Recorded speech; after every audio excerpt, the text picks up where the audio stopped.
Hello friends, welcome back to my channel, and today I am going to do a science experiment, talking coin. For this experiment we will require a plastic bottle, and we will first place the plastic bottle in the freezer for 15 minutes and take it out. We will make the coin wet and place it over the cap of the bottle.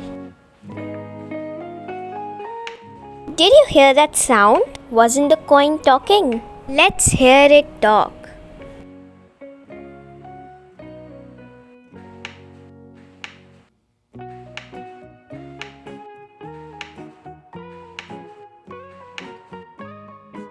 So, do you know why this happened?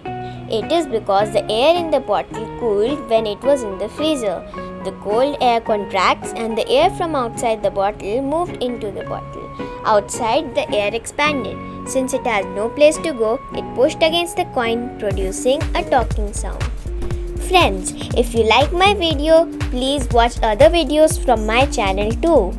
Also, please like, share, subscribe, comment and press the bell icon for all the new notifications and updates from my channel. Thanks for watching.